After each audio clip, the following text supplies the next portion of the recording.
संत रामपाल जी महाराज एक ऐसे महान संत जिन्होंने अपनी सतभक्ति, तत्व ज्ञान, करुणा और सेवा के बल पर समाज में नई मिसाल कायम की है।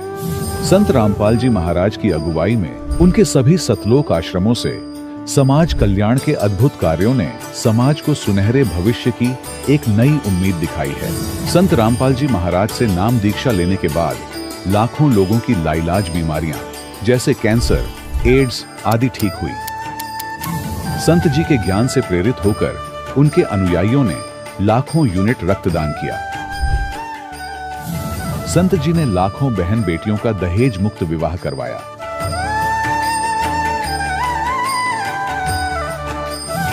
संत जी ने लाखों लोगों का नशा छुड़वाया, करोड़ों उजड़े परिवार बसे। संत जी के आश्रमों में समागम के दौरान निःशुल्क नेत्र चिकित्सा, दंत चिकित्सा प्रदान की जाती है। संत रामपाल जी महाराज द्वारा समय समय पर पर्यावरण संरक्षण के उद्देश्य से बड़े स्तर पर वृक्षारोपण किया जाता है। संत जी ने जरूरतमंदों को तत्काल राहत पहुंचाने के लिए एम्बुलेंस सेवा शुरू की। संत जी अपने अनुयायियों को देहदान के लिए प्रेरित करते हैं, जिससे मानवता की सेवा और चिकित्सा क्षेत्र में सुधार हो सके। संत रामपाल जी महाराज के सभी आश्रमों में हर रोज निःशुल्क भंडारा आयोजित किया जाता है, जहां हर वर्ग, हर जाति और हर धर्म के लोग एक साथ बैठकर भोजन करते हैं।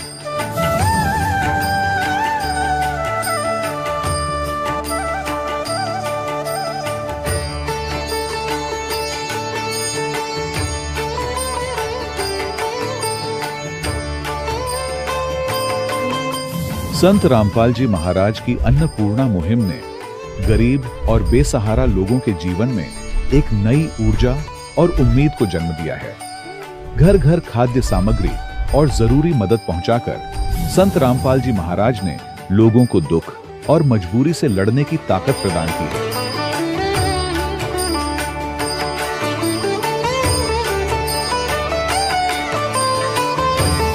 संत रामपाल जी महाराज द्वारा गरीब लोगों के लिए घर बनवाने का अद्भुत कार्य एक ऐसी मिसाल कायम कर रहा है जो सदियों सदियों संत जी की उदारता और दया भावना के तौर पर जाना जाएगा।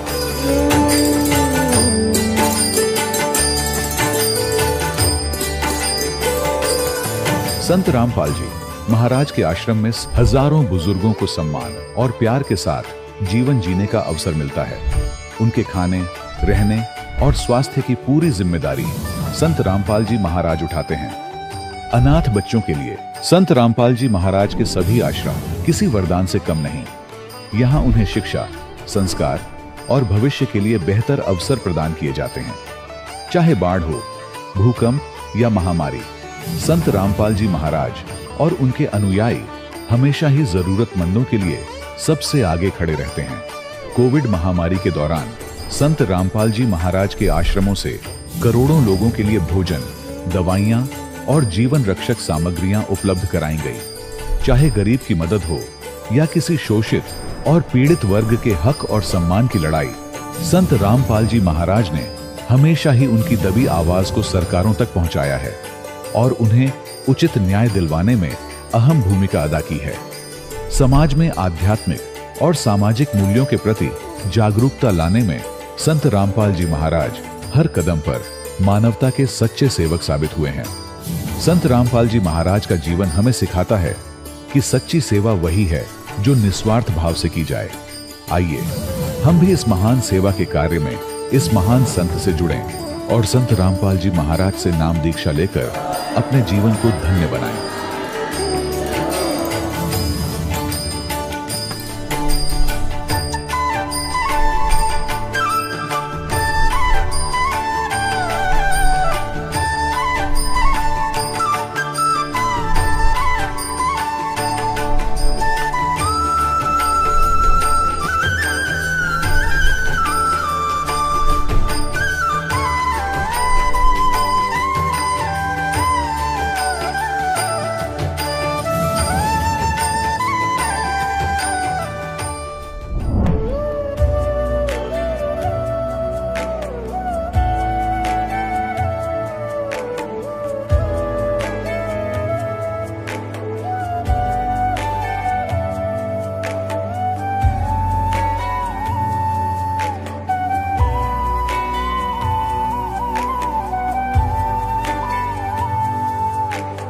कौन ब्रह्मा का पिता है, कौन विष्णु की मां, शंकर का दादा कौन है, हमको दे बता। ये जानने के लिए कृपया सुनिए। जगत गुरु तत्वदर्शी संत रामपाल जी महाराज के अमृत वचन सर्व पवित्र धर्मों के पवित्र शास्त्रों के आधार पर। सत्साहिब दर्शकों, जरा सोचिए, जब मनुष्य अपने जीवन में पूरी श्रद्धा और समर्पण के साथ अपने धर्म में प्रचलित सभी प्रकार की भक्ति करता हो, कृष्ण, राम, शिव, गणेश आदि देवताओं की पूजा करे, मंदिरों के चक्कर लगाए, व्रत रखे, मंत्र जपे, लेकिन फिर भी उसके जीवन में समस्याएं कम होने के बजाय और बढ़ती ही चली जाए, तो उसका विश्वास डगमगाना स्वाभाविक हो जाता है। दर्शकों, कुछ ऐसी ही कहानी थी पंजाब के रहने वाली दमयंती जी की। दमयंती जी ने बचपन से ही अपने धर्म में प्रचलित पारंपरिक भक्ति में अपना पूरा जीवन समर्पित कर दिया, लेकिन इसके बावजूद भी इन्हें न तो शारीरिक सुख प्राप्त हुआ और न ही मानसिक शांति की प्राप्ति हुई। लेकिन दर्शकों, आज दमयंती जी का कहना है कि जब से इन्होंने संत रामपाल जी महाराज से नाम दीक्षा ली है और संत रामपाल जी महाराज द्वारा शास्त्रानुसार दी गई भक्ति साधना को अपनाया है, तब से मेरा जीवन पूरी तरह से बदल गया है। दर्शकों, आखिर संत रामपाल जी महाराज ने दमयंती जी को ऐसी कौन सी जड़ी बूटी दे दी जिससे इनके जीवन के सारे दुख और परेशानियां छूमंत्र हो गई? आखिर क्यों दमयंती जी संत रामपाल जी महाराज को पूर्ण संत बता रही हैं? आखिर इसके पीछे की सच्चाई क्या है? आइए सुनते हैं दमयंती जी की कहानी उन्हीं की जुबानी। बहन जी नमस्कार। नमस्कार सर जी। क्या नाम है जी आपका? दमयंती है मेरा नाम। कहाँ से आए हैं आप? मैं डेराबस्सी डिस्ट्रिक्ट मोहाली पंजाब से आई हूँ। संत रामपाल जी महाराज से कब जुड़े? मैं 24 अगस्त 2014 को परमात्मा की शरण में गई रामपाल जी महाराज की। इससे पहले आप क्या भक्ति साधनाएं करते थे? उससे पहले सर जी हम पितर पूजा करते थे और देवी देवताओं की पूजा करते थे। मेरे भगत जी हैं अब तो जो, वो शिव जी की बहुत पूजा करते थे। क्या लाभ मिला आपको उन साधनाओं के करने से? उन साधनाओं के करने से हमें लाभ तो पता ही नहीं था लाभ क्या होते हैं, मगर हम बीमार भी बहुत रहते थे उनको करते करते, और हमारे पास पैसे की भी तंगी थी। संत रामपाल जी महाराज की शरण में आप कैसे आए? भगत जी एक प्राइवेट जॉब करते हैं फैक्ट्री में, तो उनकी फैक्ट्री में एक भगत जी आते हैं। वो उन भगत सिंह ने बताया मेरे हस्बैंड को कि आप सतलोक आश्रम चलो और वहाँ पे परमात्मा का अवतार आए हुए हैं संत रामपाल जी महाराज, वहाँ पे जाने से आपके दुख भी दूर हो जाएंगे और जो आपके मिसिज को दुख है, और वहाँ पे जाने से आपको लाभ मिलेगा। बहन जी देखिए, हमने कई लोगों से सुना है कि संत रामपाल जी महाराज से नाम दीक्षा लेने से पहले कोई फीस वगैरह दी जाती है, ऐसा कोई प्रावधान है? क्या ये बात सही है कि संत रामपाल जी महाराज से नाम दीक्षा लेने के लिए कोई फीस वगैरह दी जाती है? नहीं सर जी, वहाँ पे कोई फीस नहीं ली जाती, वहाँ पे बिल्कुल निःशुल्क सारी सेवाएं हैं। बहन जी, संत रामपाल जी महाराज से नाम दीक्षा लेने के बाद आपको क्या लाभ मिले? वहाँ पे जाने के बाद, संत जी रामपाल जी महाराज की शरण में जाने के बाद मेरे को बहुत बड़ा लाभ मिला, क्योंकि मुझे बहुत बड़ी बीमारी थी। पहले मुझे ऐसी बीमारी थी, मैं बहुत डॉक्टरों के पास घूम लिए थे हम। अम्बाड़ा में एक डॉक्टर है, डॉक्टर रवि गर्ग, वो बहुत महंगे इलाज करते हैं, और उनके पास मैंने 2-2.5 साल इलाज करवाया तो मुझे कोई लाभ नहीं हुआ। परमात्मा की शरण में जाने के बाद हमें वहाँ से आराम मिला उस मेरी बीमारी में। क्या बीमारी थी आपको? मुझे बहुत बड़ी बड़ी हिचकियाँ आती थी और वो पड़ोस के घरों में सुनती थी, तब वो प्रॉब्लम होती थी मुझे, तो उसमें ऐसे होता था मेरा मुंह सूज जाता था, कई कई दिन मेरे से बेड बिस्तर से उठा नहीं जाता था। क्या आपको जो समस्याएं थी, जो आपको बीमारियां थी, क्या आपने किसी डॉक्टर को दिखाई थी पहले? हाँ जी, वो डॉक्टर रवि गर्ग से मेरा इलाज चला था 2-2.5 साल। तो उनसे ठीक नहीं हुई? नहीं, उनसे कोई आराम नहीं मिला मुझे। संत रामपाल जी महाराज की शरण में आने के बाद कैसे ठीक हो गई? हाँ, मैं परमात्मा की रामपाल जी महाराज की शरण में गई तो मेरे को वहाँ पे जैसे आश्रम में जाते ही हमें नामदान का वो मिला के नामदान ले लो। हमने फार्म भरा, नामदान लिया। नामदान लेने के बाद हमने भंडारा किया। मेरे को एकदम वहाँ पे खीर का भंडारा था उस दिन। मेरे को ऐसे हुआ जैसे अंदर से ना बहुत प्रॉब्लम थी मुझे, कि ऐसे कोई निकाल रहा है उस चीज़ को पकड़ के। तो ऐसे करते हुए बहुत ज़्यादा वहीं पे मेरी तबीयत खराब हो गई, और हम घर आए तो 15 दिन तक मैं बिस्तर से नहीं उठी। तो 8 सितंबर की रात को मेरे साथ काल आया मुझे लेने। तो परमात्मा ने हम भगत जी उनकी उसमें पहले गए हुए थे परमात्मा की शरण में। तो काल आया मुझे लेने, मैं एकदम काल ने मुझे ऐसे अटैक किया, मेरे यहाँ से गर्दन दबोच दी। गर्दन दबोची तो परमात्मा ने भगत जी को करा के खड़ा हो गया। वो खड़े हो गए, उन्होंने देखा कि ये तो एकदम बेहोश पड़ी है। मेरी आंखों में से पानी निकल रहा था और भगत जी ने मुझे, मेरे मुंह से एक आवाज़ निकली कि सतलोक का पानी। तो भगत जी ने मुझे सतलोक का पानी पिलाया। उसके बाद मेरे बच्चे भी दोनों उठ के बैठ के रोने लगे कि मम्मी को पता नहीं क्या हो गया। उसके बाद उन्होंने जल पिलाया मुझे, 2 बार जल पिलाया, वो निकल गया साइड से। तो तीसरी बार जल पिलाया, जल नीचे चला गया मेरे। भगत जी ने और दोनों बच्चों ने पूरी माला करी परमात्मा जो हमें मंत्र देते हैं। तो फिर संत रामपाल जी महाराज की शरण में आने के बाद कैसे ठीक हो गई? क्योंकि उन्होंने मुझे काल के बंधन से छुड़वाया। तो काल ने आके मुझे दबोच लिया। तो जो जल पिलाया परमात्मा संत रामपाल जी महाराज से जो देते हैं, उस जल के पिलाने से मेरे को होश आ गया। काल ने मुझे छोड़ दिया। तो उसके बाद मैं फिर परमात्मा ने अपने तरीके से मुझे उठाया। मेरी आत्मा निकाली, मुझे लेके गए ऊपर। ब्रह्मा जी का लोक, विष्णु जी का लोक, शिव जी का लोक दिखाया। फिर ऊपर मैं त्रिकुटी पे पहुंच गई। परमात्मा संत रामपाल जी महाराज ऐसे त्रिकुटी पे बैठे हैं। कैसा नजारा था ये जो आपने विचित्र नजारे देखे, कैसा लग रहा था आपको? वहां पे जाके इनके लोक में जाके वहां बहुत गंदा हाल है, बहुत ज्यादा। इनकी सिचुएशन अपनी भी बहुत खराब है। तो हमें यही नहीं पता था मतलब कि परमात्मा है कौन। तब वहां दिखाया इन्होंने, परमात्मा ने हमें, संत रामपाल जी महाराज ने, कि मैं त्रिकुटी पे ऐसे बैठा हूँ। तब हमें पता लगा कि इनके क्या हल हैं, ब्रह्मा विष्णु महेश के, और परमात्मा कौन है, संत रामपाल जी महाराज क्या पावर है। उन्होंने त्रिकुटी पे दिखाया मुझे, त्रिकुटी पे बैठे परमात्मा संत रामपाल जी महाराज के रूप में। तो वहां पे मुझे परमात्मा संत रामपाल जी महाराज ने, मैं गई ऐसे, मेरी बाजू पकड़ी। बाजू पकड़ते ही ये बाजू ऐसे बिल्कुल ऐसे आर पार हो गया परमात्मा गुरु जी का हाथ, संत रामपाल जी महाराज का। और मेरा भी हाथ ऐसा है वहां पे कि आर पार हो जाता है। वहां पे हमारा ये शरीर नहीं है। तो गुरु जी ने कहा कि सुरता तू आ गई। तो ऐसे कहते ही गुरुजी ने मुझे अपनी गोदी में बिठा लिया।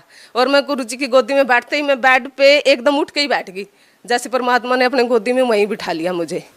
ऐसे ये इतना बड़ा परमात्मा ने काल के लोक से छुटा के, काल के बंधन से छुटा के, और परमात्मा ने अपना असली रूप दिखाया मुझे।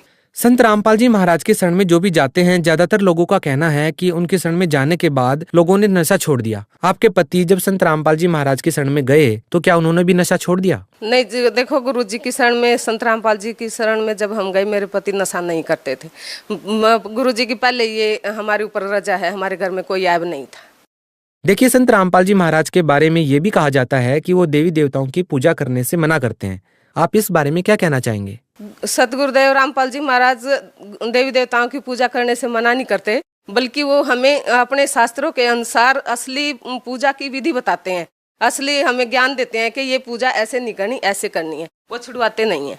देखिए, आप एक महिला हैं, निश्चित तौर पर आपने संत रामपाल जी महाराज से नाम दीक्षा लेने से पहले व्रत वगैरह किए होंगे, पितर पूजाएं भी की होंगी। अब आप शायद पितर पूजा वगैरह नहीं करते हैं। आखिर क्यों नहीं करते हैं आप वो साधनाएं जो पहले आप करते थे?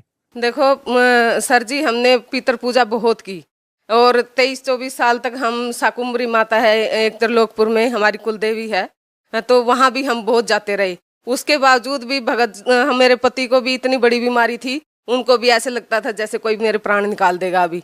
और मेरे को भी ये इतनी बड़ी बीमारी थी जिसका हमें इलाज नहीं मिला, हम बहुत भटके। तो हमें संत रामपाल जी महाराज की शरण में आने के बाद ये इलाज मिला, तो हम व्रत और पितर पूजा क्यों करें। संत रामपाल जी महाराज से अभी भी लाखों लोग जुड़ रहे हैं। कैसे, क्या प्रोसेस है? यदि कोई संत रामपाल जी महाराज से नाम दीक्षा लेना चाहे तो कैसे ले सकते हैं? उनसे जुड़ने, परमात्मा संत रामपाल जी महाराज से जुड़ने के एक तो गुरु जी ने जगह जगह नामदान खोले हुए हैं और वहाँ पे नामदान ले सकते हैं। और सत्संग आता है चैनल पे, उसके नीचे फोन नंबर आते हैं दिए हुए, वहाँ पे SMS कर सकते हैं। ज्ञान गंगा पुस्तक का भी लेने का वहाँ पे इंतजाम है, उसको ले सकते हैं। और उन नंबरों पे आप कांटेक्ट करके नाम ले सकते हैं।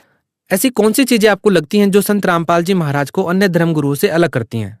संत रामपाल जी महाराज एक समाज सुधार में इतना बड़ा योगदान करते हैं। जो भगत, जो भाई इतने बीड़ी गुटखे पान शराब तम्बाकू खाते हैं, वो संत रामपाल जी महाराज की शरण में जाने से छूट जाते हैं। और कैंसर तक की बीमारियां संत रामपाल जी महाराज की शरण में जाने से ठीक हो जाती हैं। और परमात्मा संत रामपाल जी महाराज शास्त्रों के अनुसार हमें भक्ति बताते हैं, गीता वेद पुराण इनके अनुसार भक्ति बताते हैं।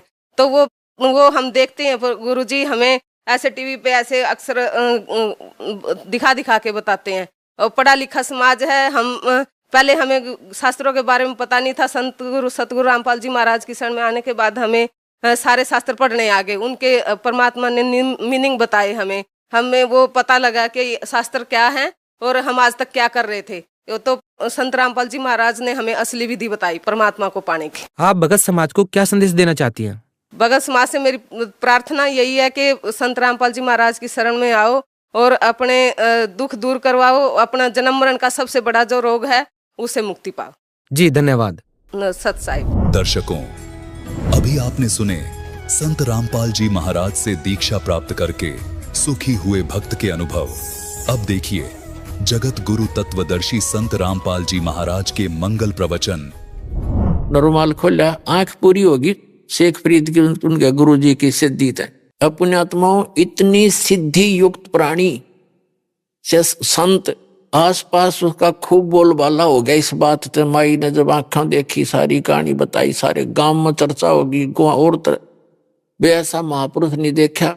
अपने चेले की आंख भी ठीक कर दी, स्वस्थ हो गया। लेकिन वो आंख थोड़ी छोटी बन गई। ये प्रमाण देने के लिए कोई संत ने इसको ठीक कर दिया। अपने आत्माओं, इसका रिजल्ट देखना क्या है। इस कथा जो दास सुनाने जा रहे हैं आपको, सारे भ्रम मिट जाएंगे आपके। अब कुछ दिनों के बाद क्या होता है, संत जी की मृत्यु होगी, उस फकीर की, आश्रम वाले की। और वो चेले इससे बात से चिंतित थे। एक शेख फरीद से महात्मा ज्यादा प्यार करते हैं, कहीं इसको प्रधान ना बना जाए आश्रम का। लेकिन साधु संत भक्ति के लिए निकलते हैं, आश्रमों के लिए नहीं। कुछ दिनों के बाद उसने उस आश्रम को त्याग दिया। कि उनके गुरुजी ने क्या बता रखा था कि बेटा ज्यादा से ज्यादा तप करो, और तपस्या ज्यादा करने से जितना शरीर को कष्ट दोगे उतना भगवान आपको मिलेगा और दर्शन देगा।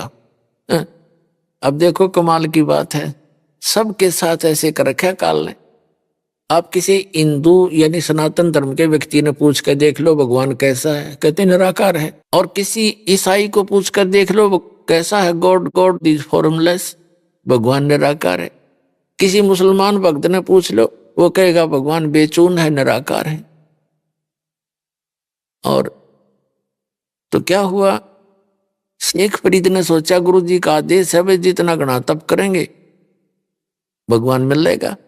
तो उन्होंने कहते हैं 12 वर्ष में 1.25 मन यानी 50 किलो अन्न खाया। 12 वर्ष, एक वर्ष में 365 दिन, और 12 वर्ष उस 12 से गुणा कर लो, और एक दिन की एवरेज निकाल के देख लो 50 किलो कितने दानों का आटा इससे आता है। 10 ग्राम नहीं आओ एक दिन में। इतना आहार किया उसने कुल 12 वर्ष में, और तपस्या करी। शरीर कति सूख का कांटा हो गया, अस्थि पिंजर शेष रह गया। और कुएं में लटका करते थे, और कष्ट देने के लिए ऊपर पैर बांध लेते थे। वृक्ष के टहनी कर नीचे कुआं था, उस वृक्ष के रस्सा बांध कर नीचे चले जाते थे, क्योंकि बाहर कौवे आंख निकाल लेते हैं। और बाहर आते थे, थोड़ा बहुत आहार करते थे, फिर लटक जाते थे। एक दिन वो आकर लेट गया, ज्यादा थके हुए थे ऐसे, और कौव्या ने सोचा आदमी मर गया। आकर बैठ गया, उसके सारे शरीर पर घूमे फिरे, उसमें कितना मांस दिखा नहीं। अस्थि पिंजर कति शेष खाल में लिपटा हुआ। माथे भागा बैठ गए कि आंख खाएंगे ये, इनमें कुछ है मांस थोड़ा सा। तब शेख फरीद ने कहा कि भाई कौव्यो, मेरी आंख आंख ना खाइयो, मेरे शरीर पर कहीं मांस हो तुम वैसे खा लो, मेरी आंख छोड़ दो, मुझे परमात्मा के दर्शन करने हैं। आंख खराब कर दोगे तो मैं भगवान के दर्शन नहीं कर पाऊंगा। तो जब बोला तो कौवे उठ गए कि तो जीव है, जीवित है व्यक्ति। अब उसने ये सोचा कि भी अगर बाहर रहूंगा तो कौवे खत्म करेंगे मेरे को, आंखें भी खत्म कर देंगे, फिर मैं कति कंडम हो जाऊंगा, भगवान मिले नहीं, और शरीर अंत होने को हो गया। वो इस दृष्टिकोण से फिर दोबारा धीरे धीरे पैर बांधे रखे थे, सहज लटक गया कि अब तो मर के निकलूंगा इसके अंदर से, या तो भगवान मिल जाएगा ना खत्म। अब वो परमात्मा आके खड़े हो गए उस कुएं के ऊपर और रस्सा पकड़ के उसको बाहर निकालने लगे। कबीर परमेश्वर अल्लाहू अकबर। तो शेख फरीद ने कहा कि भाई कौन है, मेरे साथ शरारत मत करे, क्योंकि पहले वो ऐसे कुएं में लटक रहे होते थे तो बच्चे आते थे उसके रस्से न डंडी तो घुमा देते थे। शेख फरीद कभी इधर लगता था कुएं में, कभी इधर लगता था और वो ऐसे कर लेता था। अब बच्चे हैं छेड़छाड़ कर चले जाएंगे थोड़ी देर में, वो एक बार धक्का के भाग जाते थे। उसने देखा कि इसने तो मैं बाहर ही निकाल लिया। उन्होंने सोचा अच्छा नालायक आदमी आया, तो उसने कहा भाई मुझे छेड़े मत। शेख फरीद कहता है भगवान से कि मुझे ना छेड़ और तू अपना काम कर, मैं अपना काम कर रहा हूं। तो परमात्मा ने पूछा आप क्या कर रहे हो महात्मा जी? कि मैं परमात्मा के दर्शनार्थ, परमात्मा के पाने के लिए, भगवान को देखने के लिए, परमात्मा का दीदार करने के लिए और साधना कर रहा हूं। तो परमात्मा ने कहा कि जिस भगवान की तू साधना कर रहा है, पहले तो यह साधना ठीक नहीं तेरी। परमात्मा ने कहा कि मैं हूं वो अल्लाहू अकबर। शेख फरीद ने सोचा ये तो कति पहाड़ी टकराएगा आज तक, तो निरा निकम्मा आदमी है, अपने आप को भगवान कहता है, फिर भी साधु अपने भाव से बोला करते हैं। तो उसने कहा भाई, शेख फरीद ने कहा कि भाई ऐसे ना बोल, तुझे पाप लगेगा। भगवान दिखाई थोड़ा ही देता है, भगवान तो बेचून है, निराकार है, और आदमी भगवान नहीं हो सकता। तो परमात्मा ने कहा कि भले आदमी, तुम्हारी थ्योरी क्या और प्रैक्टिकल क्या कर रहे हो तुम?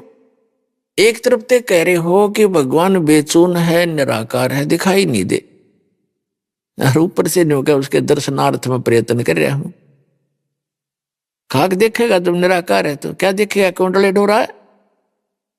तो शेख फरीद ने सोचा भाई आदमी तो काटे का है, तो बात तो करी कही सही इसने, पर मन में जो हमारा धारणा काफी समय से बैठी हुई होती है उसके आधार से सोचा कि भगवान तो खरी नहीं होगा, लेकिन बाखबर हो रहा है तो आदमी ठीक लग गया, या बस एक के सेकंड में समझा दी। क्या करें, गामकार ज्ञान का तो चमका ऐसा लग गया करे।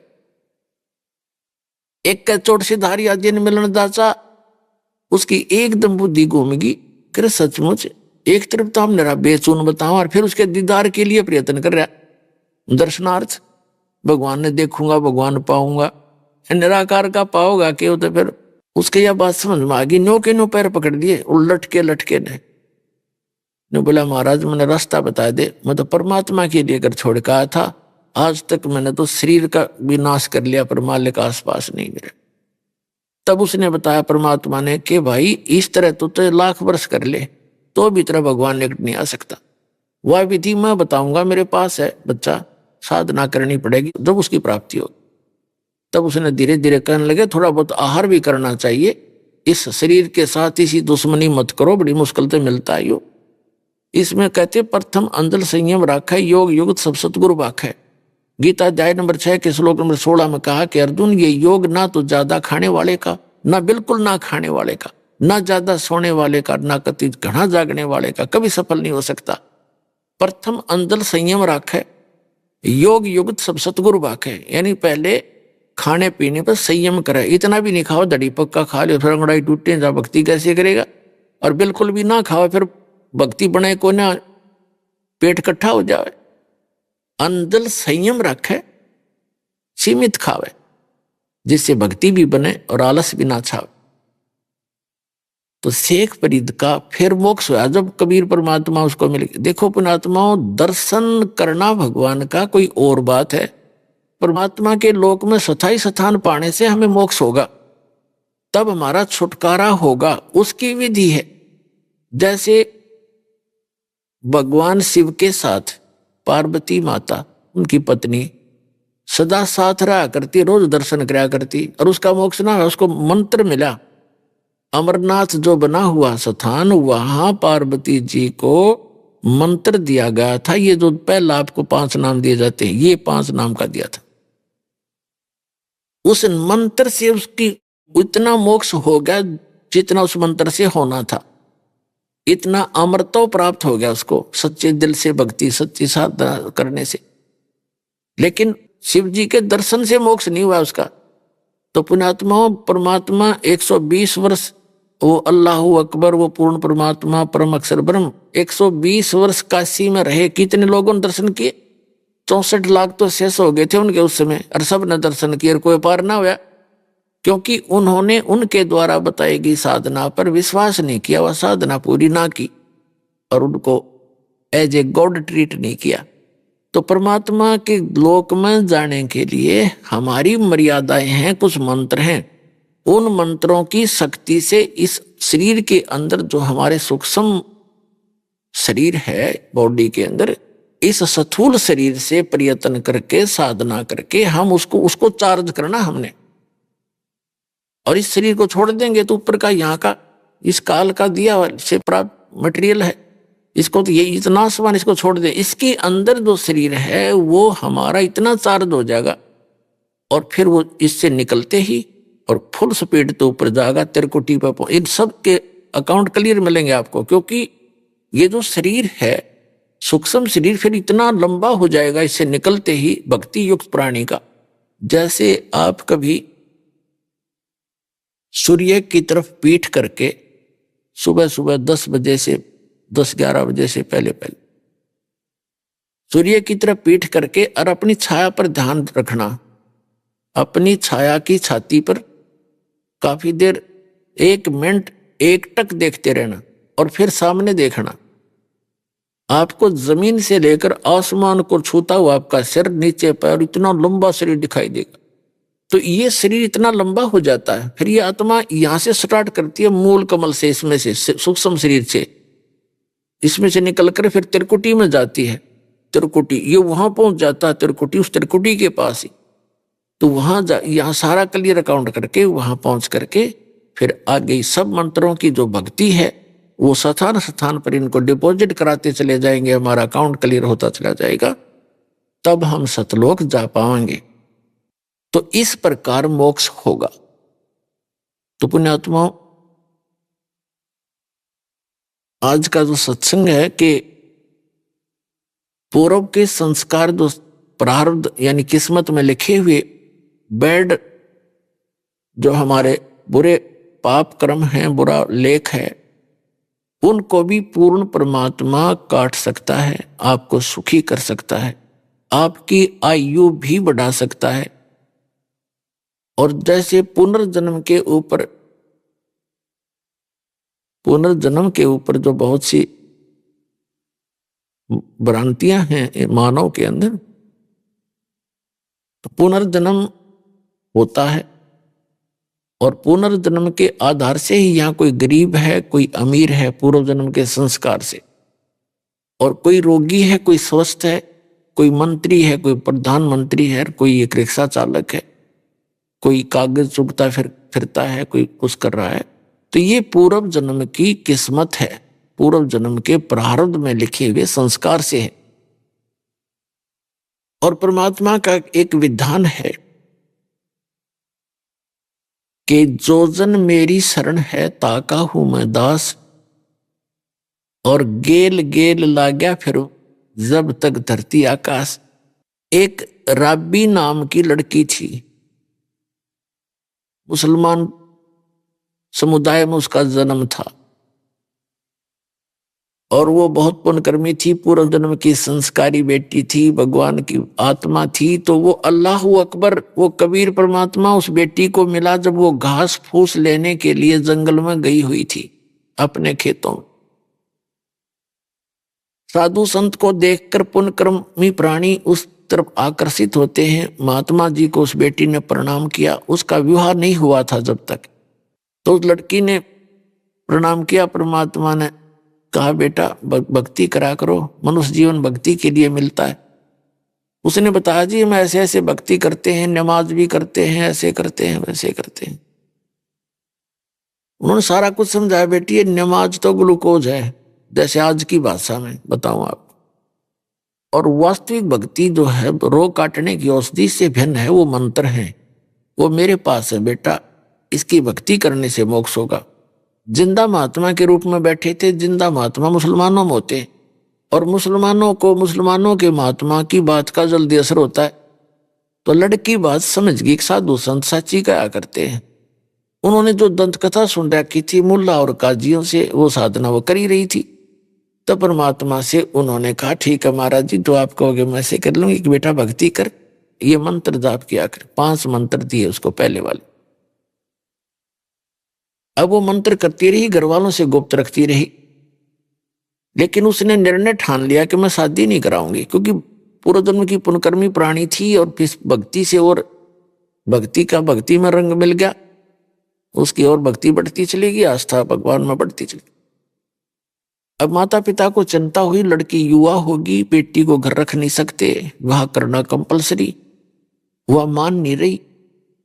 तो आखिर में लड़की को माता पिता ने कह दिया बेटी या तो ब्याह करवा ले, नहीं हम दोनों फांसी खावांगे। अब लड़की ने सोची वे तो बड़ा साका हुआ, माता पिता मरेंगे, दोष लगेगा। तो उसने कहा ठीक है। उसने सोची विवाह कर लेती हूँ, पर आगे उस अपने पति से बात करूंगी। लड़की ने स्वीकृति दे दी, उनका निकाह कर दिया। एक अच्छे ऑफिसर, बड़े अच्छे साहब का एक नेक व्यक्ति था, मुसलमान, अच्छा यानी बुद्धिमान व्यक्ति था। एक राजा के यहाँ अधिकारी भी था, वो साहब बना हुआ था, ऑफिसर था। उसका विवाह हो गया। अब उसने जाकर के राबी ने अपने पति से कहा कि मैं आपसे एक बात करना चाहती हूँ। कहाँ बोलो? कि मैं संतान उत्पत्ति नहीं करूंगी और मुझे आप टच भी ना करना। यदि आपने मुझे टच कर दिया तो मैं आत्महत्या कर लूंगी। वो भगवान से डरने वाला व्यक्ति था। उसने कहा कि एक बात बता राबी, कोई बात नहीं, मैं ऐसे जुल्म नहीं करूंगा तेरे ऊपर, मैं कोई जोर जबरदस्ती तेरे साथ नहीं करूंगा, मैं अल्लाह से डरने वाला व्यक्ति हूं। लेकिन एक बात बता, आपने निकाह कबूल क्यों किया था? मना कर देती। कोई दबाव था तेरे पे? अकना कोई दबाव नहीं था। मेरे पर दबाव ये था कि मैंने कोशिश बहुत की थी, मेरे माता पिता ने मेरी एक नहीं सुनी और उन्होंने समाज के डर से आत्महत्या करने की ठान ली। तो मैंने यही सोचा था कि हो सकता है कोई अल्लाह से डरने वाला भक्त होगा तो मेरा जीवन रह जाएगा, नहीं मैं आत्महत्या कर लूंगी।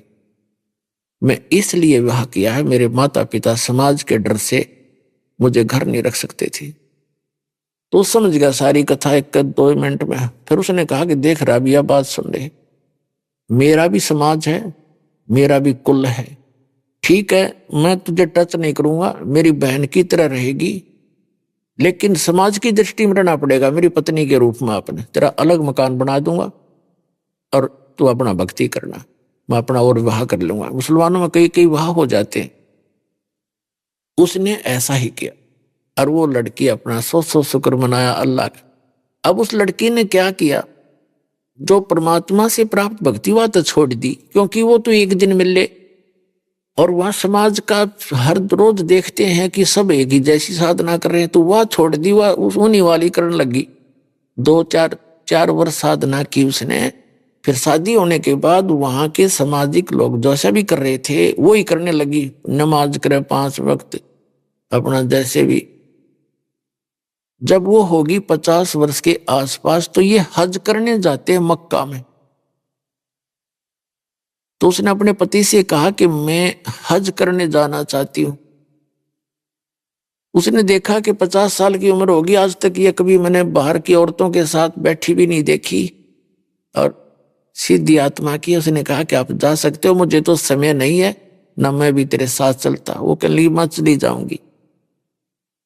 तो उसने कहा कि आपके साथ कोई सवारी का प्रबंध कर देता हूँ, ऊंट वगैरह आपके लिए व्यवस्था कर देता हूँ, नौकर साथ चला जाएगा।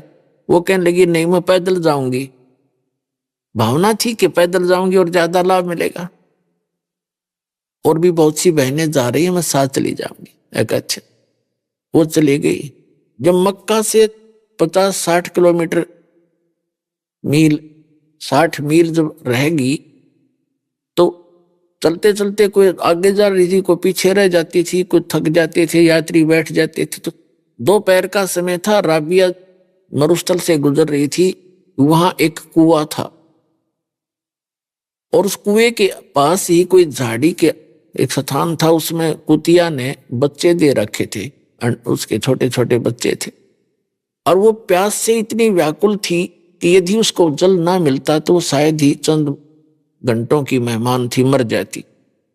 अब वो देखा उसने, कुत्ती राबिया की तरफ भागी आई, उसके चरणों में लेटे, फिर कुएं में जाकर झांके और फिर भागी आवे। वो समझ गई कि यह प्यासी है।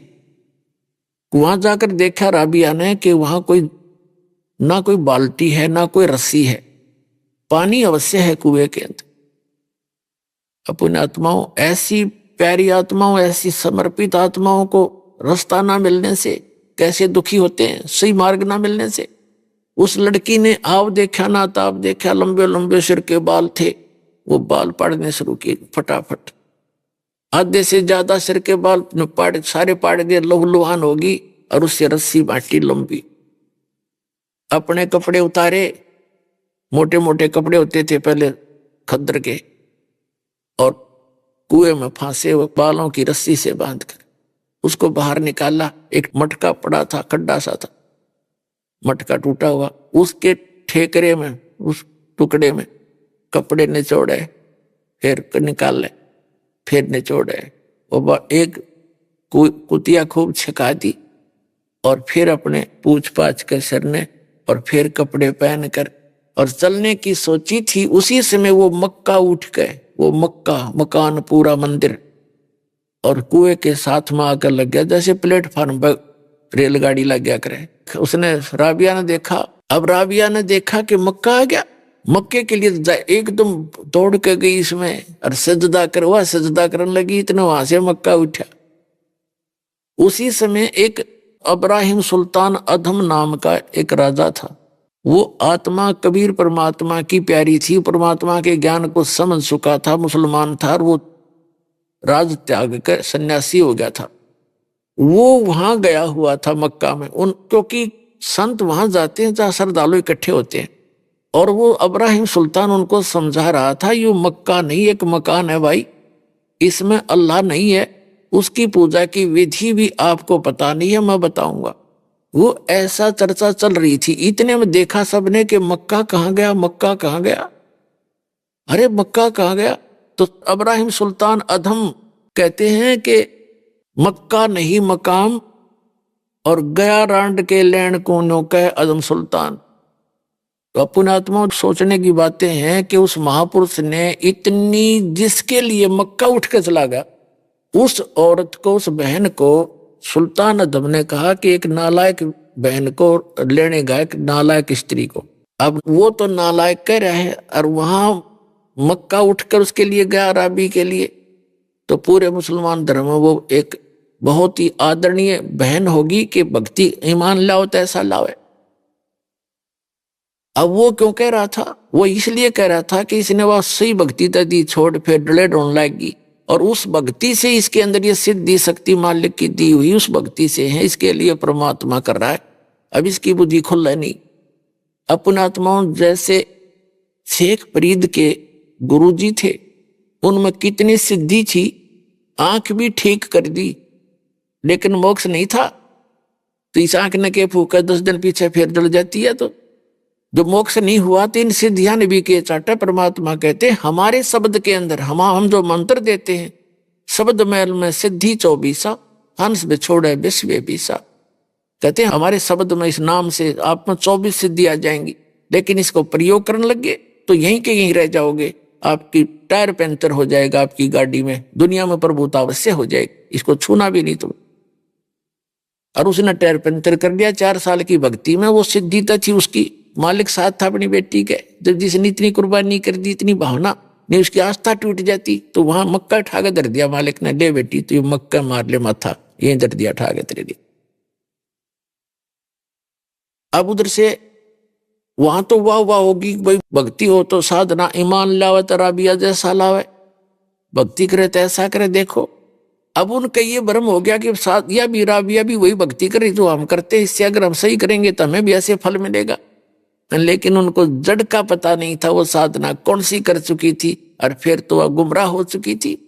उस बैटरी पीछे की चार्ज से उसको मालिक साथ दे रहा था। जो जन मेरी शरण है ताका हूं मैं दास, और गेल गेल लग गया फिर जब लग धरती आकाश। अगले जन्म में वो लड़की मृत्यु को प्राप्त हुई, एक बांसुरी नाम की लड़की हुई, और उसने खूब परमात्मा की महिमा गाई। फिर कहते हैं वैसा बनी फिर वह अगले तीसरे जन्म में। अब वो भक्ति पूर्व जन्म की जो 4 साल भक्ति की थी उसने सत्य मालिक के चरणों में, जो मालिक ने भक्ति बताई थी उसको, अल्लाहू अकबर ने, उसके कारण उसको 3 जन्म और मिल गए। एक राबिया का, फिर वो बंसरी बनी, और फिर वो एक वैसा बनी, और फिर उसका जन्म हुआ लड़की का। उस समय उसकी उस 4 साल की भक्ति करने से उसकी आयु मनुष्य की इतने संस्कार बन गए थे कि तो तीसरी आयु थी वह 12 वर्ष की, मनुष्य जीवन से था उसका 12 वर्ष का, और वो शेख तकी के पैदा होगी। उस शेख तकी मुसलमान के घर संस्कार था, उसका जन्म ले लिया उसकी बेटी के रूप में, उसी लड़की ने, राबिया ने। अपने आत्माओं, ये मुसलमान भाई भ्रमित हैं क्योंकि कुरान शरीफ का ज्ञान इनकम्प्लीट है, जिस कारण से उसमें कंप्लीट ज्ञान ना होने से ये कहते हैं जन्म मरण नहीं होता। ये वास्तविक कहानी है। अब वो लड़की जो परमात्मा से सत साधना की, 4 साल के बाद भक्ति भी छोड़ दी, फिर कितनी सैक्रिफाइस भी की, भगवान ने कैसे चमत्कार भी किए, लेकिन फिर वह आगे जन्म मरण के चक्कर में थी और शेख तकी के घर जन्म हो गया। अब उस शेख तकी के घर जब जन्म हुआ, उस लड़की का 12 वर्ष की आयु होकर उसकी मृत्यु होगी, खत्म हुई। उसको कब्र में दबा दिया गया। उधर से सिकंदर लोधी ने कहा कि हे परमात्मा, हे महाराज, आप मेरे साथ दिल्ली चलो, कबीर साहब से कहा, और वहां के लोगों को उपदेश देना। दाता उनमें तो सारा दिन ऐसी खींचातानी बड़ी हुई है हिंदू और मुसलमानों में, आपके विचार सुनेंगे, वो आपका यानी एक हो जाएंगे, उसमें कुछ परिवर्तन ना होगा। परमात्मा ने सोची चाल भाई। अब शेख तकी तो मरोड़ी खा ही रहा था, उससे राजा से नाराज था क्योंकि उसकी तब पोस्ट खत्म होने को जा रही थी, उसका पद खत्म होने जा रहा था। कबीर साहब के अंदर आस्था राजा की होगी क्योंकि वो तो प्रत्यक्ष भगवान आए हुए थे और उसके इतने दुख दूर कर दिए जिसका लाग गए सोतन जाने। अब वो क्या चलते चलते वापस आ रहे थे, परमात्मा को, कबीर जी को राजा ने अपने हाथी वाली अंबारी में बैठाया, अपने निजी कक्ष में। इससे और ज्यादा चढ़ गया वो शेख तकी कि मेरी तो वैल्यू खत्म होगी राजा की नजरों में। उन्होंने दरिया के किनारे पड़ाव लाया रात न रुकने के लिए, क्योंकि पानी का आसरा देख करके रुका करते थे। सैनिक भी वहां खाना भी बनाते थे, नहाते धोते, घोड़े खच्चरों को भी पानी पिला लेते थे। वहां टेंट लगा दिए अलग अलग, शेख तकी का अलग टेंट, राजा का अलग। कबीर परमात्मा राजा ने अपने पास रखे थे अपने टेंट में। तो सिकंदर लोधी सुबह सुबह उठा और शेख तकी के चरणों में सलाम वालेकुम करने गया। उसको तो मुंह फेर लिया, बात नहीं करी, सीधा मुंह। तो कारण पूछा राजा ने, गुरुदेव क्या हुआ तो भी? उसने कहा कि मेरी जरूरत क्या है, तुझे तो मिल गए ना पीर, ठीक है, तू हिंदू हो गया है, तू काफिर हो गया है, और जाके मुसलमानों को कह दूंगा कि राजा तो हिंदू बन गया। हिंदू एक गुरु को गुरु बना दिया। उस समय तो बहुत बुरी आग लग जाती है। सिकंदर डर गया, ये बड़ा बात बिगड़ी भाई थे। तो उसने, सिकंदर ने पूछा कि बात क्या है, बात बताओ। उसने कहा कि तू कहता नहीं मुर्दे जिंदे कर देता है, मेरे सामने मुर्दे जिंदे करा, जब जानूंगा इसको। तो सिकंदर लोधी आ गया, अपने टेंट में मुंह लटका के बैठ गया, माथे पर हाथ रखे। अंतर्यामी परमात्मा ने कहा कि क्या बात है राजन, कैसे मायूस हो गए, कोई राजकाज की कोई बुरी खबर सुन ली क्या?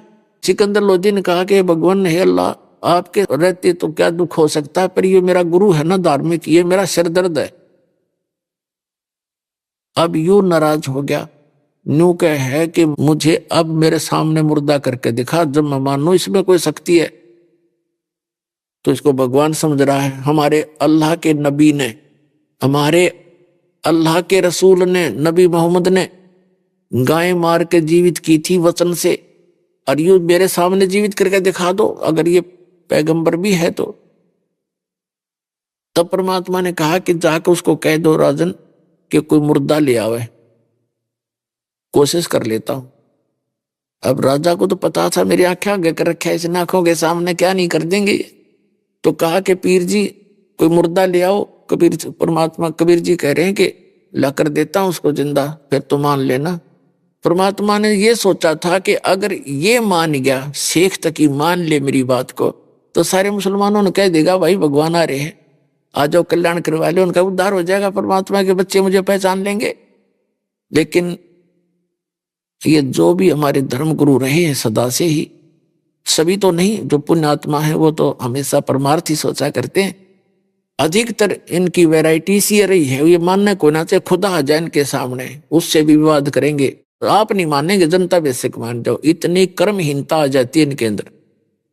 तो उसने कहा कि मैं शेख तकी कहने लगा कहां से लाऊं मुर्दा, में आएगा जब बताऊंगा, वक्त आने दे। अब सिकंदर लोधी ने सोचा भाई जैसे दिल्ली पहुंचने से पहले पहले जो कोई मुर्दा आ जाए जिंदा हो जाए तो मेरी राज बचेगा, ना तो जाते काम बिगाड़ेगा, सब ने बका देगा। सारे इसकी बात मानते हैं मुसलमान धर्मगुरु की, और मेरा राज गया। तो परमात्मा ने यह भी समस्या हल करनी थी, क्योंकि परमात्मा अपने भगत की टेंशन देख नहीं सकते। अब वहां काशी बनारस से चलने से पहले परमात्मा कबीर जी ने कहा था कि मैं तेरे साथ जब चलूंगा राजा, जब तू मेरे से दीक्षा ले लेगा। तो सिकंदर लोधी ने कहते हैं अपने सामने देख रहा भगवान, तुरंत दीक्षा ले ली। और परमात्मा ने कहा कि मांस नहीं खाएगा, तेरे राज्य में मांस नहीं होना, कटना चाहिए, कोई जीव इंसान नहीं होनी चाहिए। तो सिकंदर लोधी ने कहा भगवान मैं राज्य में मुनादी जरूर करा दूंगा कि जीव इंसान ना करना, लेकिन मेरी मानने का कोई नहीं, क्योंकि ये मुसलमान जो मांस खाते हैं, और ये मैं शायद नहीं कर पाऊंगा, मैं नहीं खाऊंगा, मैं प्रतिज्ञा करता हूं। तब परमात्मा उसके साथ आए थे, चल ठीक है तू ना खाना, और एक बार अवश्य सबको अनाउंसमेंट जरूर करवा देना, पाप लगेगा, मांस नहीं खाना चाहिए। उसने हाँ भर ली। तब परमात्मा आए थे। तो उधर से क्या हुआ कि एक लड़का 12-13 साल की वर्ष की आयु का मृत्यु को प्राप्त हो गया। तो कुछ कबीले ऐसे होते हैं जो ना तो दफनाते हैं, जमीन में नहीं गाड़ते, कब्र नहीं बनाते, और नहीं जलाते हैं।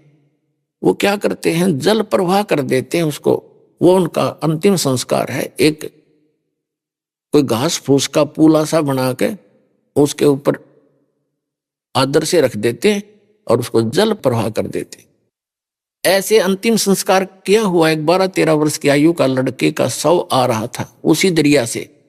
तब सैनिकों ने देखा जी मुर्दा आ गया, मुर्दा आ गया।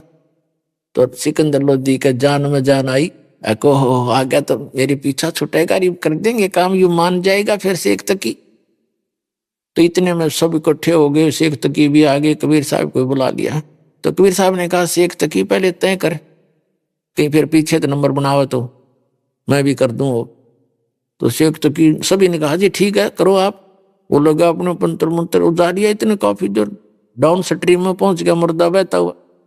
तब शेख तकी कहता है ये तो न्यू चावे था कि मैं करता रहूं, इतनी चला जाए, मुर्दे जिंदे होते हैं क्या? वो तो कयामत के समय होंगे, कयामत आएगी तो सब जिंदे करे जाओगे। परमात्मा ने कहा कि ठीक है शेख तकी डट जा। कबीर साहब ने ऐसे संकेत किया उसको, जैसे मुर्दा जा रहा था पानी में बहता हुआ, तो उसको ऐसे किया था। वो उल्टा चल पड़ा मुर्दा, जैसे इंजन वाली नौका चलती है अपोजिट अप स्ट्रीम में। अभी आपने सुने संत रामपाल जी महाराज के मंगल प्रवचन। आइए अब सुनते हैं संत रामपाल जी महाराज से नाम दीक्षा लेकर सतभक्ति करके अद्भुत लाभ प्राप्त करने वाले अनुयायी के विचार। दर्शकों, यदि कोई व्यक्ति अपनी परंपरागत भक्ति को ही सर्वश्रेष्ठ मानता हो, लेकिन वास्तव में वो शास्त्र विधि को त्याग कर मनमाना आचरण कर रहा हो, और उसे ये पता चल जाए कि आज तक उसने जो भक्ति साधना की वो व्यर्थ थी, तो उस व्यक्ति पर क्या बीतेगी। दर्शकों, ऐसी ही कहानी थी उत्तर प्रदेश के रहने वाले अजीत जी की। अजीत जी पहले हिंदू धर्म में प्रचलित सभी भक्ति साधनाओं को किया करते थे, लेकिन फिर भी ना ही इन्हें शारीरिक सुख मिला और ना ही मानसिक शांति। दर्शकों, जब इतनी भक्ति साधना करने के बाद भी कोई लाभ नहीं मिला तो अजीत जी ने निरंकारी पंथ को अपनाया। लेकिन दर्शकों, अफसोस, वहां से भी इन्हें निराशा ही हाथ लगी। लेकिन आज अजीत जी का कहना है कि जब से मैंने संत रामपाल जी महाराज की शरण ग्रहण की है, तब से मेरी जिंदगी पूर्ण रूप से बदल गई है। आज मैं शास्त्र अनुकूल भक्ति साधना कर रहा हूं। दर्शकों, आइए जानते हैं आखिर क्यों अजीत जी ने निरंकारी पंथ को छोड़कर संत रामपाल जी महाराज द्वारा बताई गई भक्ति साधना को अपनाया। सुनते हैं अजीत जी की कहानी, उन्हीं की जुबानी। नमस्कार सर। साहब सर। सर, क्या नाम है आपका? अजीत दास। अजीत जी, आप कहाँ से हैं? मैं जौनपुर उत्तर प्रदेश से हूँ भगत जी। अजीत जी, संत रामपाल जी महाराज से नाम दीक्षा आपने कब ली? मैं 6 अक्टूबर 2019 को संत रामपाल जी महाराज की श्री चरणों में आया। अजीत जी, संत रामपाल जी महाराज से नाम दीक्षा लेने से पहले क्या आप कोई भक्ति साधना भी करते थे? सर जी, मैं निरंकारी मिशन से था। सन 2000 से लेके 2019 तक मैं निरंकारी मिशन में जो है सत्संग वगैरह में जाता था, वहाँ से नाम दीक्षा भी लिया था। सर, आपने बताया कि आप निरंकारी पंथ में लगभग 19 साल तक रहे, तो फिर संत रामपाल जी महाराज की शरण में आने का क्या कारण बना?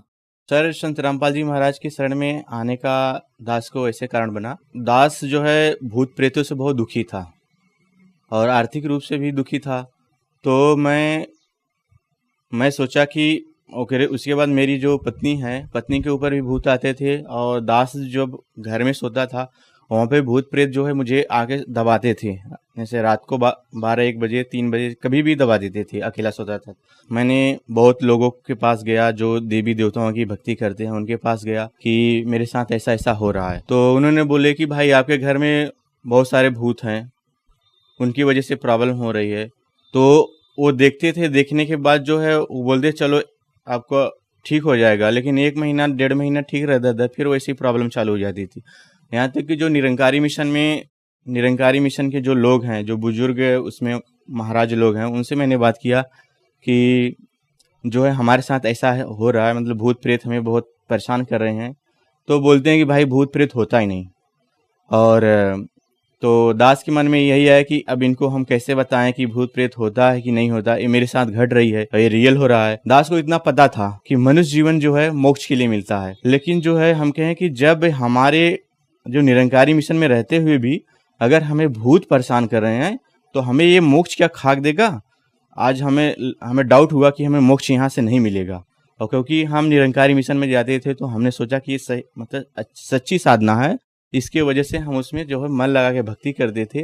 भक्ति करने के बावजूद जब भूत परेशान करने लगे तो हमारे मन में परमात्मा ने प्रेरणा की कि जब ये भूत परेशान कर रहे हैं तो भगवान का मार्ग हो ही नहीं सकता। अगर भगवान का मार्ग होगा तो वहाँ पे भूत परेशान ही नहीं करेंगे। तो दास ने ऐसे चारपाई पे बैठा था, फिर मतलब दुखी मन से परमात्मा को याद किया कि हे परमात्मा, आप कहाँ पे हो? अगर इस धरती पर हो तो कहाँ पे हो? 10 मिनट बाद जो है परमात्मा ने दास के अंदर प्रेरणा की कि बेटा चलो यूट्यूब पे जो है भविष्यवाणी खोज। मैंने भविष्यवाणी को सर्च मारा, मैंने यूट्यूब तुरंत निकाला और यूट्यूब पे मैंने भविष्यवाणी को सर्च मारा। मैंने भविष्यवाणी को सर्च मारने के बाद उस भविष्यवाणियों में राजेश भटनागर जी बता रहे हैं कि नास्ट्रेडमस ने भविष्यवाणी की थी, फ्लोरेंस ने भविष्यवाणी की थी। कई ऐसी भविष्यवक्ता है जो संत रामपाल जी महाराज के ऊपर भविष्यवाणी किए हैं कि वो ऐसा महान संत आएगा जो ऐसे आध्यात्मिक ज्ञान वो खोलेगा, उस ज्ञान से पूरी दुनिया नतमस्तक होगी। और जितने अपने को ज्ञानी कहलाएंगे, जितने भी बड़े बड़े धर्म गुरु हैं, वो सब जो है शर्म से झुक जाएंगे उस ज्ञान के आगे। तो वो जगत का तारणहार होगा। तो दास को बहुत खुशी हुई। फिर लास्ट में जब परमात्मा संत रामपाल जी महाराज का नाम बताते हैं कि वो संत कोई और नहीं, वो संत रामपाल जी महाराज हैं, तो मैंने अपने ऐसे माथे पे हाथ मारा कि आज तक वो संत रामपाल जी महाराज भारत देश में हैं और उनका नाम तक मैं नहीं जानता। तो मैंने जैसे ही संत रामपाल जी महाराज का मैंने यूट्यूब पे नाम डाला, हम कहे अगर आप सच्चे गुरु हो इस धरती पे, आप ही जगत के तारणहार हो, तो मैं आपके सत्संगों से पकड़ लूंगा कि आप जो है सच्चे गुरु हैं। तो दास ने जो है वेद से कंपेयर किया, वेद से गुरु जी का ज्ञान कंपेयर किया, कुरान से किया, बाइबल से किया, फिर गुरु ग्रंथ साहब से किया, गीता से किया। जब सारे ज्ञान को मैंने कंपेयर किया, उसके बाद मालिक का ज्ञान मैंने सुना। सुनने के बाद मेरी आत्मा यही बोली कि आप ही वो संत हो, जगत के तारणहार हो, दुनिया कुछ भी कहे लेकिन आप ही वो सच्चे गुरु हो, और आप ही हो जिससे सबका मोक्ष होगा। फिर उसके बाद मैंने संत रामपाल जी महाराज की श्री चरण कमलों में आके नाम दीक्षा लिया। अजीत जी, संत रामपाल जी महाराज की शरण में आने के बाद क्या आपको कोई लाभ भी मिले? जी हाँ भगत जी, दास को बहुत सारे लाभ हुए परमात्मा की दया से। पहला लाभ तो हुआ, जो मैं भूत प्रेत बाधा से परेशान था, हमारे घर में जो भूत आते थे, तो वो परमात्मा ने दया की है, आज भूत प्रेत नहीं आते, सब भाग गए। उसके बाद जो है दूसरा लाभ हुआ दास को, हमारे पिताजी को राइट साइड किडनी में 9.3 mm की स्टोन था। तो उस स्टोन को हम बाबा रामदेव जी की दवा है, जौनपुर से हम करते थे, एक डॉक्टर थे BMS के, वहाँ से हम करते थे। तो उनकी जो है मतलब लगभग 6 महीने तक हमने दवा खिलाने के बाद अल्ट्रासाउंड करवाने के बाद जो है पथरी जो है निकली नहीं, वैसी की वैसी थी। तब उसके बाद जो है तब पिताजी जो है निरंकारी में थे, तो फिर उसके बाद पिताजी को मैंने बोला कि स्वयं परमात्मा आए हैं सदगुरु श्री रामपाल जी महाराज के रूप में इस धरती पे, आप उनकी शरण में आओ, नाम दीक्षा लो और परमात्मा दया करेंगे।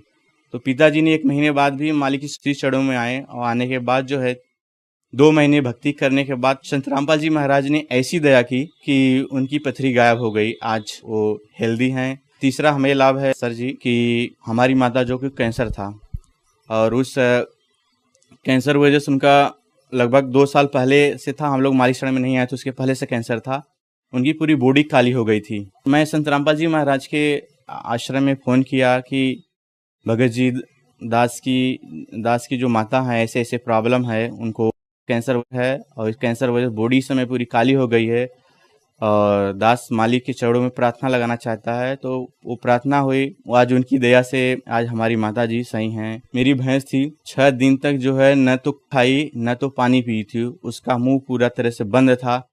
और उसके बाद जो है वो जो डॉक्टर थे भैंस के, उस डॉक्टरों ने बोला कि हमारे बस की बात नहीं है, और इस भैंस को सिर्फ परमात्मा ही बचा सकते हैं, भगवान ही बचा सकते हैं, और आपकी नसीब के ऊपर बचा सकता है।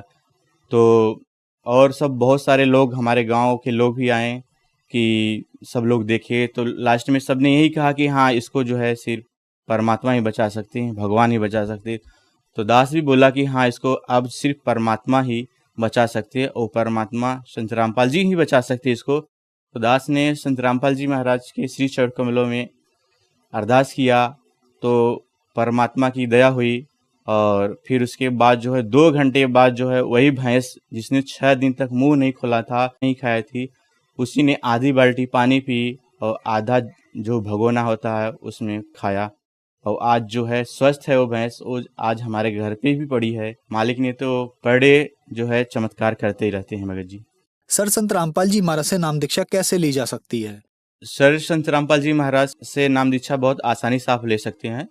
बहुत सारे चैनल पे संत रामपाल जी महाराज जी का सत्संग चलता है, और उसके नीचे एक पीली पट्टी चलती है। उस पीली पट्टी से आप जो है जो आश्रम के नंबर है, तो उस नंबर से आप कांटेक्ट कर सकते हैं। और यहाँ तक कि आपके पास एंड्रॉयड फ़ोन है तो आप गूगल पे जाके संत रामपाल जी महाराज का से नाम डालेंगे, वहाँ से जो है आप ज्ञान गंगा पुस्तक, जीने की राह, गीता तेरा ज्ञान अमृत, जितनी सारी पुस्तकें हैं संत रामपाल जी महाराज की, आप वहाँ से डाउनलोड कर सकते हैं, वहाँ से कांटेक्ट नंबर ले सकते हैं, और यूट्यूब पे मतलब परमात्मा का, संत रामपाल जी महाराज का आप सत्संग सुन सकते हैं, और वहाँ से जो है और नाम दीक्षा ले सकते हैं। धन्यवाद सर। सत साहेब।